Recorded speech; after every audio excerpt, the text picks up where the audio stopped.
Hello दोस्तों, स्वागत है आप लोगों का हमारे चैनल पर। इस क्लास में हम लोग जो है कि हिंदी की प्रिपरेशन सामान्य हिंदी की करेंगे। और ये क्लास जो है कि आर ओ की वैकेंसी के लिए है। आर ओ की वैकेंसी जो जून में आने वाला है। और जैसा कि पता है कि इसमें जो है कि 360 से प्लस पोस्ट आ रही हैं। तो इसमें 60 नंबर की हिंदी पूछी जाती है। टोटल 60 नंबर की हिंदी होती है, जो कुल 6 चैप्टर से होते हैं और 10-10 क्वेश्चन होते हैं। एक चैप्टर से 10 क्वेश्चन होते हैं। और ये 6 चैप्टर कौन कौन से होते हैं, एक बार मैं सिलेबस यहाँ पर डिस्क्राइब कर दे रहा हूँ। ज़्यादातर लोगों को पता होता है, लेकिन फिर भी मैं यहाँ पर बता देता हूँ। तो इसमें सबसे पहले जो है कि विलोम शब्द होते हैं। दूसरा होगा पर्यायवाची होगा, पर्यायवाची शब्द होंगे। और तीसरा होता है अनेक शब्दों के लिए एक शब्द। अनेक शब्दों के लिए एक शब्द होता है। और चौथा कौन सा होता है, तो ये वर्तनी शुद्धि वाले शब्द होते हैं। वर्तनी शुद्धि या जो है कि शब्दों के दिया जाता है, शब्दों के शुद्ध अशुद्ध। और पांचवा हो जाएगा विशेषण, विशेष्य। और छठवां क्या हो जाएगा, छठवां हो जाएगा तद्भव तत्सम। तद्भव तत्सम। तो ये कुल 6 चैप्टर हैं। इन 6 चैप्टर से ही 60 क्वेश्चन आते हैं। अगर इन 60 नंबर में जो है कि 60 क्वेश्चन के 60 नंबर में अगर कोई 55 प्लस ला देता है तो उसको प्री क्वालिफाई करना आसान हो जाता है। और 55 प्लस लाने के लिए हिंदी की अच्छी तैयारी होनी चाहिए। और यहाँ पे जो है कि सबसे पहले करना क्या है कि प्रीवियस ईयर पेपर को सॉल्व करना है। तो प्रीवियस ईयर पेपर को सॉल्व करने के लिए आप लोग बुक भी ले सकते हैं। और वैसे मैं यहाँ पे प्रीवियस ईयर पेपर सॉल्व कराने जा रहा हूँ। तो ये 2020 का जो आर ओ का एग्जाम हुआ था उसी का पेपर है, ये उसी का सोल्यूशन यहाँ पर कराया जा रहा है। और आगे भी अगर आप लोगों को ऐसे पेपर के सोल्यूशन देखना होगा तो आप लोग चैनल को सब्सक्राइब कर लीजिए और जो वीडियो को शेयर किया करिए। और उसके बाद जो है कि कमेंट में बताइएगा, तो आगे भी सोल्यूशन ऐसे कराया जाएगा। आइए देखते हैं पहला क्वेश्चन क्या दिया गया है। तो यहाँ पर दिया गया है कि भौतिक जो शब्द है इसका विलोम पूछा गया है। तो भौतिक का विलोम क्या हो जाएगा उसी के बारे में यहाँ पर पूछा जा रहा है। तो यहाँ पे ऑप्शन दिया गया है कि आध्यात्मिक, दार्शनिक और सांस्कृतिक और राजनीतिक। तो भौतिक का विलोम क्या हो जाएगा, तो ये हो जाएगा आध्यात्मिक हो जाएगा। ऐसे ही शब्द एग्जाम में पूछे जाते हैं और इन्हीं को करना होता है, इसी की प्रैक्टिस करना है। सबसे पहले हम लोग प्रीवियस ईयर पेपर सॉल्व कर रहे हैं, उसके बाद पूरी हिंदी की तैयारी कराई जाएगी। हम लोगों का टारगेट जो रहेगा, टारगेट रहेगा 55 प्लस क्वेश्चन सही करने का एग्जाम में। तो सबसे पहले प्रीवियस ईयर पेपर आप लोग सॉल्व करिए और वीडियो को पूरा देखिए। और यहाँ पर दूसरा दिया है कि प्राची, प्राची शब्द का विपरीतार्थक क्या होगा। तो विपरीतार्थक मतलब कि यहाँ पर भी विलोम ही पूछा जा रहा है। तो प्राची का क्या हो जाएगा विलोम शब्द, उदीची, प्रतीची, नवीन और समीची। तो प्राची शब्द का जो विलोम होगा वो हो जाएगा प्रतीची। बी ऑप्शन सही हो जाएगा। आंसर को देखने से पहले आप लोग एक बार वीडियो को पॉज करके खुद से भी आंसर कर लिया करें, ताकि आप लोगों के भी माइंड में बना रहे कि हमारे क्वेश्चन सही हो पा रहे हैं या नहीं हो पा रहे हैं। प्राची शब्द का विलोम जो है कि प्रतीची हो जाएगा। प्राची का मतलब क्या होता है, बहुत से लोगों को नहीं पता होता। प्राची का मतलब होता है पूर्व दिशा। प्राची का मतलब पूर्व दिशा होता है। तो यहाँ पे प्रतीची का हो जाएगा पश्चिम दिशा, पश्चिम दिशा। तो बी ऑप्शन सही हो जाएगा। अगला क्वेश्चन देख लेते हैं, समष्टि का विलोम क्या हो जाएगा। समष्टि शब्द का विलोम पूछा गया है। तो यहाँ पर विशिष्ट दिया है, व्यष्टि दिया है, अशिष्ट दिया है और अपुष्टि दिया है। तो समष्टि का विलोम हो जाएगा व्यष्टि। समष्टि शब्द समूह के लिए किया जाता है, समूह शब्द, समूह, पूरे समूह के लिए। और व्यष्टि शब्द व्यक्तिगत तौर पे किया जाता है, व्यक्ति के लिए या व्यक्तिगत तौर पे। जैसे अगर मान लिया जाए कि किसी राष्ट्र की जो है कि राष्ट्रीय आय निकाली जाती है पूरे राष्ट्र की, तो राष्ट्रीय आय, और व्यक्तिगत आय निकाली जाए, प्रति व्यक्ति की एक एक व्यक्तिगत आय निकाली जाए, तो वो सब व्यष्टि में आता है। आइए अगले क्वेश्चन पर देख लेते हैं कौन सा क्वेश्चन दिया गया है। अगला क्वेश्चन दिया गया है यहाँ पे कि निम्नलिखित विलोम शब्दों की जो है कि दृष्टि से एक युग्म गलत है, उसके बारे में बताना है कि कौन सा युग्म गलत दिया गया है। तो इसमें जो है कि बताना है कि विलोम शब्द गलत कौन सा है।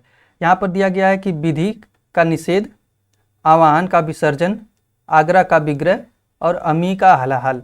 तो यहाँ पे कौन सा आंसर सही हो जाएगा? वीडियो को पॉज करके आप लोग खुद से भी आंसर करते रहें। तो यहाँ पे आगरा का विग्रह, ये जो विलोम शब्द दिया गया है यही गलत दिया गया है। आगरा का विलोम क्या होता है?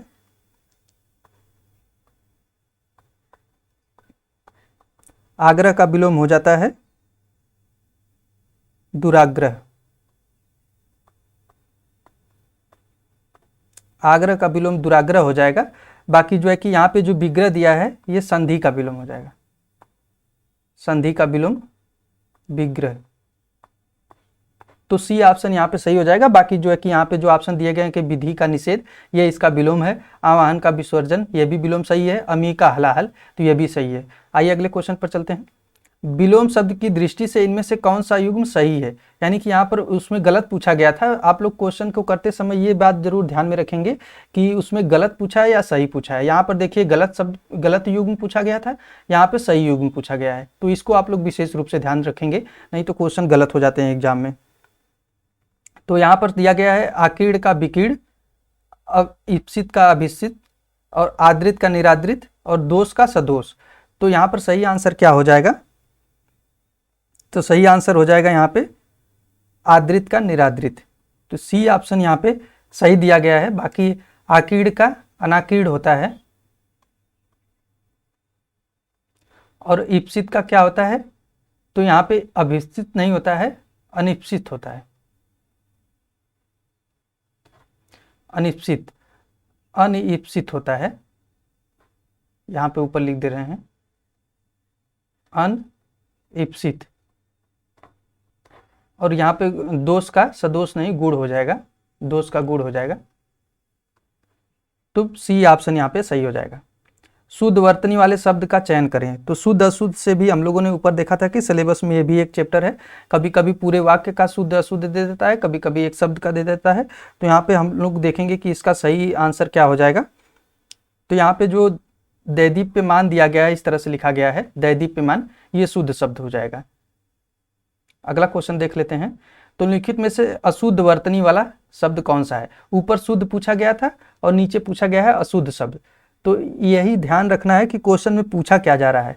अगर आप लोग ध्यान से 60 क्वेश्चन को अटेम्प्ट नहीं करते हैं तो 4 से 5 क्वेश्चन तो सिर्फ क्वेश्चन पढ़ने में गलती हो जाती है। तो इस प्रकार आप लोग बहुत पीछे हो जाएंगे, 55+ का टारगेट कभी नहीं पूरा हो पाएगा। तो आप लोग क्वेश्चन को विशेष रूप से ध्यान से पढ़ेंगे। और इसी तरह जो है कि हम लोग 2020 के पेपर को सॉल्व कर रहे हैं, फिर उसके बाद 2017 वाला करेंगे, 16 वाला, ऐसे करते जाएंगे। अगर आप लोगों को वीडियो पसंद आती है तो आप लोग चैनल को सब्सक्राइब करेंगे और वीडियो को शेयर करेंगे। और कमेंट में फीडबैक अपना जरूर दीजिएगा और कमेंट में बताइएगा कि आगे भी ऐसे हम लोग सॉल्यूशन कराया जाए कि या नहीं कराया जाए। आइए देखते हैं। तो यहाँ पे दिया गया है कौतूहल, अनाधिकार, निरपेक्ष और पौराणिक। तो इसमें पूछा गया है कि अशुद्ध वर्तनी वाला शब्द कौन सा है? तो इसमें पौराणिक जो लिखा गया है ये अशुद्ध है। तो यहाँ पे डी ऑप्शन सही हो जाएगा। यही अशुद्ध लिखा गया है। पौराणिक सही तरीके से कैसे लिखा जाता है? तो ये ऐसे लिखा जाता है, पौराणिक। बाकी यहाँ कौतूहल सही लिखा गया है, निरपेक्ष सही लिखा गया है, अनाधिकार सही लिखा गया है। लिखित वाक्यों में शुद्ध वाक्य का चयन करें। तो यहाँ पर पूरे वाक्य का शुद्ध अशुद्ध दिया गया है।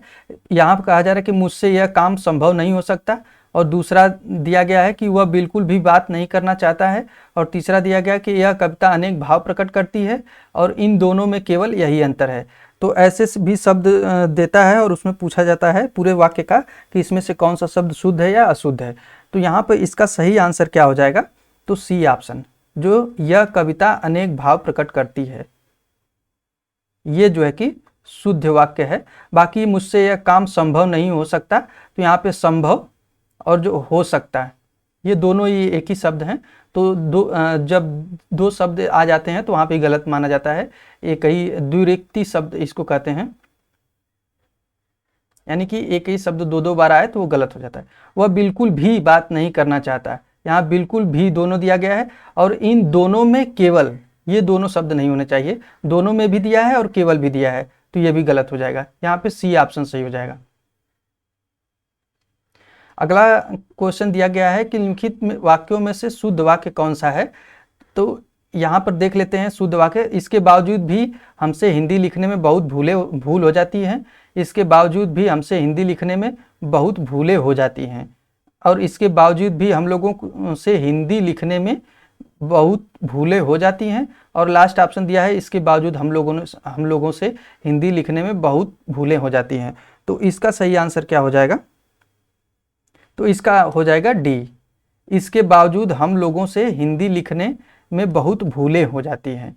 यहाँ पे भूलें भी बहुवचन होना चाहिए, यहाँ पर भूल दिया गया है, और बावजूद और भी दोनों दिया है, तो ये गलत हो जाएगा। यहाँ पे भी बावजूद और भी दिया गया है, दोनों गलत है, यहाँ पे भी दिया गया है, और यहाँ पे भूल नहीं होगा, भूले ये यहाँ पर सही था, लेकिन जो है कि यहाँ पर गलत दिया गया था।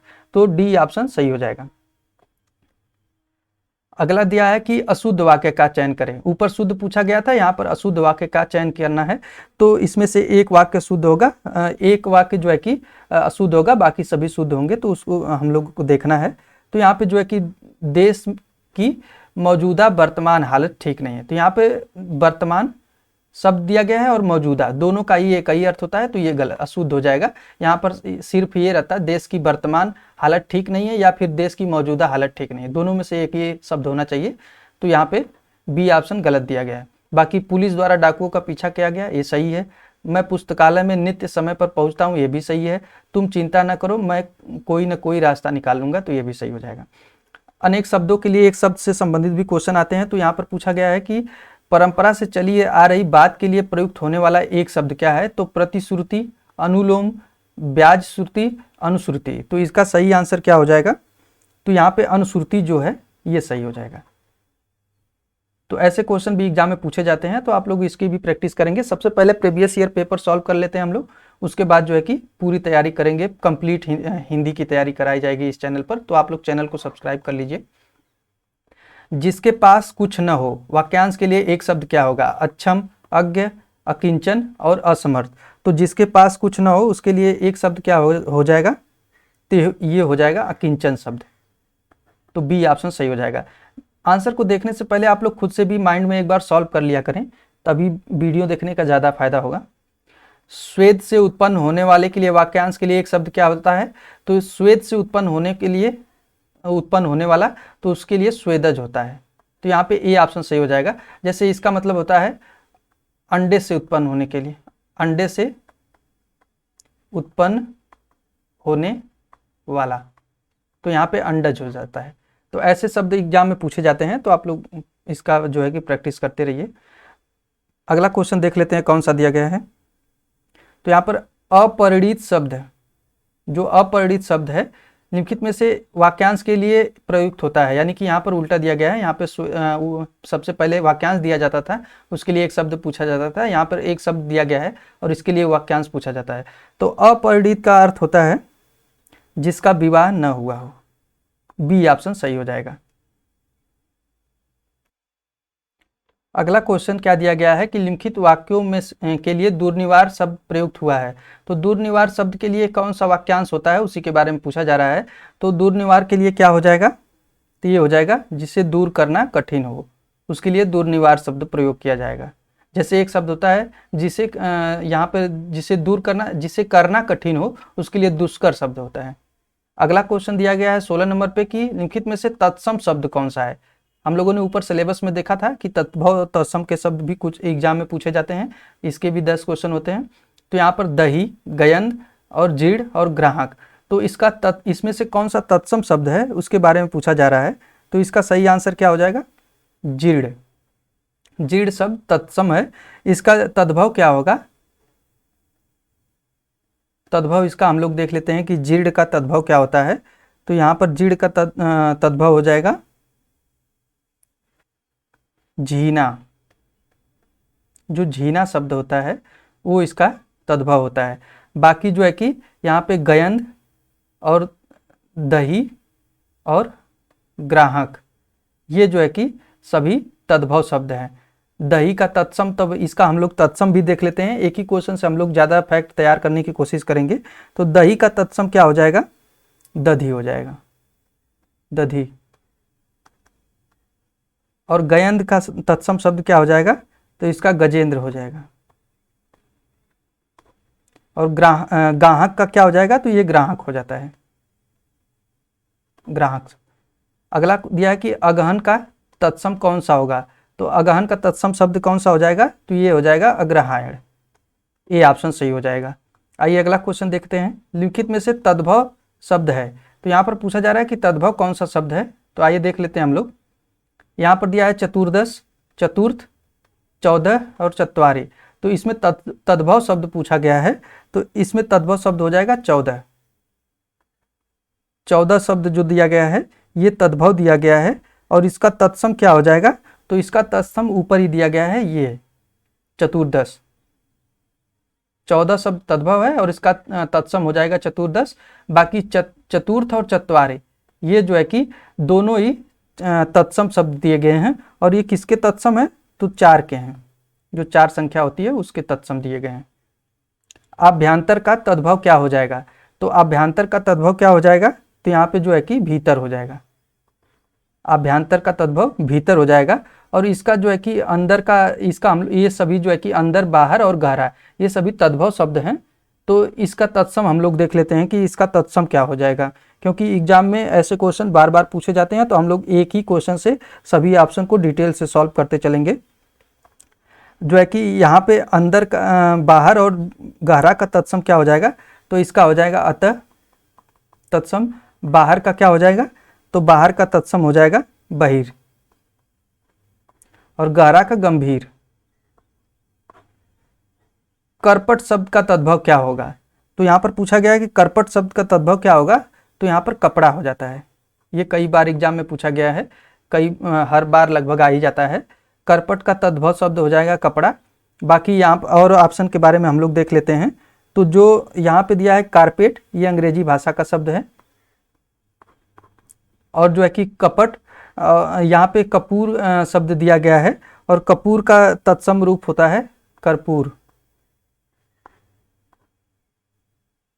कर्पूर शब्द होता है तत्सम। आइए देख लेते हैं हम लोग अगला क्वेश्चन। तो विशेषण विशेष से भी क्वेश्चन एग्जाम में पूछा जाता है। तो यहाँ पर पूछा गया है कि वह बहुत खाता है। वह बहुत खाता है, इस वाक्य में बहुत शब्द जो है कि किस प्रकार का विशेषण है? तो विशेषण विशेष से भी एग्जाम में पूछा जाता है 10 क्वेश्चन। अगर आप लोगों की डिमांड होगी तो मैं इस पर एक डेडिकेटेड वीडियो बना दूंगा अलग से, विशेषण विशेष पर, इस वाले टॉपिक पर, क्योंकि यहाँ से जो है कि कुछ इसके रूल होते हैं और कुछ जो है कि टॉपिक होते हैं, इसको पढ़ना पड़ेगा। तो इसके लिए अगर आप लोग कहेंगे तो मैं एक वीडियो बना दूंगा इसके लिए। तो यहाँ पे इसका आंसर हम लोग देख लेते हैं। तो वह बहुत खाता है शब्द में निश्चित परिमाणवाचक विशेषण, निश्चित संख्यावाचक विशेषण, तुलनात्मक विशेषण और अनिश्चित परिमाणवाचक विशेषण। तो इसका सही आंसर क्या हो जाएगा? तो यहाँ पे अनिश्चित परिमाणवाचक विशेषण हो जाएगा, डी ऑप्शन सही हो जाएगा। इसमें जो परिमाणवाचक विशेषण होता है 2 प्रकार का होता है, थोड़ा सा देख लेते हैं। परिमाणवाचक विशेषण जो है कि 2 प्रकार का होता है, जिसमें से एक होता है निश्चित और एक होता है अनिश्चित। अनिश्चित होता है तो निश्चित में जैसे 2 kg हो गया, 4 kg हो जाएगा। ये अगर कोई निश्चित संख्या दी गई है तो वहाँ निश्चित परिमाणवाचक होता है। और अनिश्चित में क्या होता है? तो बहुत होता है, कम होता है। तो ये अगर दिया गया है कि उसका मात्रा निर्धारित नहीं है तो अनिश्चित परिमाणवाचक होता है, अगर मात्रा निर्धारित है तो निश्चित परिमाणवाचक होता है। तो यहाँ पे जो है कि डी ऑप्शन सही हो जाएगा। अगला क्वेश्चन देख लेते हैं कि क्या दिया गया है। अगला दिया है कि निम्नलिखित वाक्यों में से वह वाक्य चुनिए जिसमें गुणवाचक विशेषण शब्द का प्रयोग हुआ है। तो गुणवाचक विशेषण शब्द का प्रयोग पूछा जा रहा है यहाँ पे। तो इसमें जो है कि वह नटखट बालक संगीत नहीं सुन रहा है, यही ए वाला ऑप्शन सही हो जाएगा। गुणवाचक विशेषण में गुण, धर्म, किसी वस्तु का या किसी व्यक्ति का गुण के बारे में बताया जा रहा हो, या धर्म के बारे में या स्वभाव के बारे में उसके बताया जा रहा हो, तो अगर ये सब चीज़ें बताई जा रही हो तो वहाँ पर गुणवाचक विशेषण होता है। तो आप लोग एक बार इसको, अगर इस चैप्टर को पढ़ लोगे तो तभी क्लियर हो पाएगा, क्योंकि यहाँ पे कुछ जो है कि बातें जरूरी हैं कि जिसको जाने बिना क्वेश्चन को सॉल्व नहीं किया जा सकता है। तो इसके लिए मैं एक वीडियो बना दूंगा अलग से। अगला क्वेश्चन देख लेते हैं। सतीश चंचल बालक है। तो इसमें चंचल शब्द, तो अभी ऊपर हम लोगों ने देखा कि किसी का गुण या विशेषता या स्वभाव बताया जाता है तो वह गुणवाचक विशेषण होता है। तो इसका आंसर क्या हो जाएगा? तो इसका आंसर हो जाएगा बी, गुणवाचक विशेषण यहाँ पर दिया गया है। मानसिक विशेषण शब्द किस मूल शब्द से बना है। तो ऐसे भी एग्जाम में पूछा जाता है क्वेश्चन कि मानसिक जो विशेषण शब्द है किस मूल शब्द से बना है। तो मान दिया है, मानस दिया है, मनस दिया है और मनीष दिया है। तो इसका सही आंसर क्या हो जाएगा, तो यहाँ पे मानस हो जाएगा। मानस शब्द में इक प्रत्यय दिया जाता है, इक प्रत्यय, तो यहाँ पे मानसिक शब्द बन जाता है। तो बी ऑप्शन सही हो जाएगा। आइए अगले क्वेश्चन पर चलते हैं। तो चारित्रिक विशेषण शब्द किस मूल शब्द से बना है। तो जैसे ऊपर दिया गया था मानसिक, उसी तरह इसमें भी है चरित्र, चित्रण, चरित्रता और चारुत्व। तो इसका सही आंसर क्या हो जाएगा, तो इसका सही आंसर हो जाएगा चरित्र।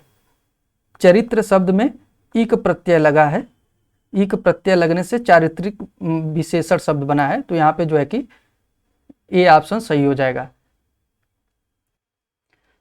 अगला जो है कि क्वेश्चन दिया गया है कि मीमांसा का सही पर्यायवाची शब्द बताएं। तो पर्यायवाची शब्द भी पूछा जाता है एग्जाम में।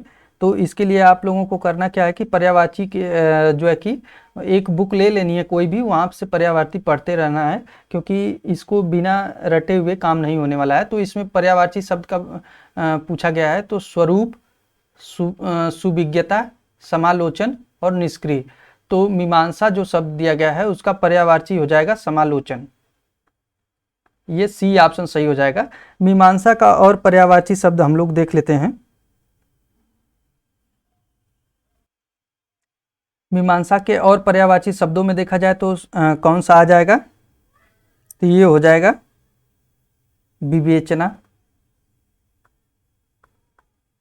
विवेचना शब्द हो जाएगा। और कौन सा हो जाएगा, समीक्षा हो जाएगा, जैसे समीक्षा करना होता है, समीक्षा हो जाएगा। आलोचना हो जाएगा, आलोचना शब्द हो जाएगा। तो ये सभी जो है कि निरूपण भी हो जाएगा।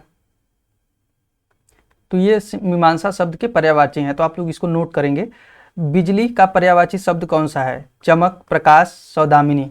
तो बिजली का जो पर्यायवाची शब्द है वो सौदामिनी हो जाएगा। बी ऑप्शन यहाँ पे सही हो जाएगा। बिजली का पर्यायवाची शब्द सौदामिनी हो जाएगा। इसका अन्य पर्यायवाची क्या हो जाएगा, तो चपला हो जाएगा। चपला भी बिजली का पर्यायवाची होता है। दामिनी भी होता है, दामिनी हो जाएगा। और शब्द हो जाएगा विद्युत हो जाएगा, तड़ित हो जाएगा। तो ये सभी जो है कि बिजली शब्द के पर्यायवाची हैं। अगला क्वेश्चन देख लेते हैं। निम्नलिखित में से कौन सा शब्द लक्ष्मी का पर्यायवाची नहीं है। तो इसमें रमा, कमला, इंदिरा और भारती। तो इसमें पूछा गया है कि जो है कि लक्ष्मी का पर्यायवाची नहीं है, यानी कि एक लक्ष्मी का पर्यायवाची नहीं है, बाकी सभी लक्ष्मी के पर्यायवाची होंगे। तो इसका जो है कि डी ऑप्शन सही हो जाएगा।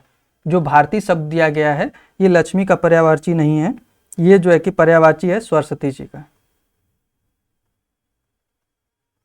सरस्वती जी का पर्यायवाची है यहाँ पे। तो सरस्वती ऐसे लिखा जाता है, सरस्वती। बाकी जो है कि लक्ष्मी जी का पर्यायवाची रमा, कमला और इंदिरा, ये सभी लक्ष्मी जी के पर्यायवाची हैं। और सरस्वती जी के पर्यायवाची में अगर देखा जाए, हम लोग देख लेते हैं, तो इसका कौन सही आंसर क्या हो जाएगा, गिरा। ये भी सरस्वती जी का पर्यायवाची है, गिरा हो जाएगा। और कौन सा हो जाएगा, तो शारदा हो जाएगा। शारदा भी जो है कि पर्यायवाची सरस्वती जी का है। और कौन सा हो जाएगा, बीड़ा पाड़ी हो जाएगा, बीड़ा पाड़ी। सरस्वती जी के ये सभी पर्यायवाची हैं। आइए देख लेते हैं जो है कि निम्नलिखित में से कौन सा शब्द कपड़ा का पर्यायवाची नहीं है। तो वस्त्र, पट, वसन और वासन।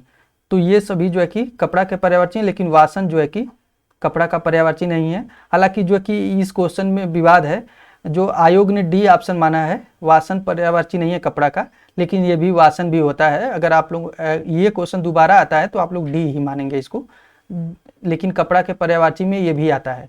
तो वसन, वसन, वस्त्र और पट, ये जो कपड़ा के पर्यायवाची हैं। बाकी ये डी ऑप्शन आयोग के द्वारा दिया गया है।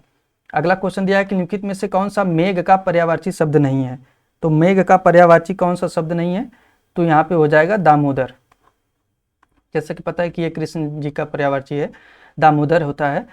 पयोधर, जलधर और वारिधर, ये सभी जो है कि मेघ या बादल के पर्यायवाची हैं। तो डी ऑप्शन यहाँ पे सही हो जाएगा। तो फ्रेंड्स, इस प्रकार हम लोगों ने कुल 30 क्वेश्चन को सॉल्व किया है। कुल 60 क्वेश्चन होते हैं, बाकी के 30 क्वेश्चन अगली वीडियो में हम लोग सॉल्व कर लेंगे, वीडियो थोड़ा बड़ी हो जाएगी।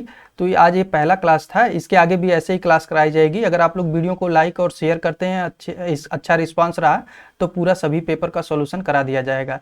तो आप लोग कमेंट में अपना फीडबैक जरूर दीजिएगा और जो है कि वीडियो को शेयर कर दीजिए और चैनल को जरूर सब्सक्राइब करिए। Thank you.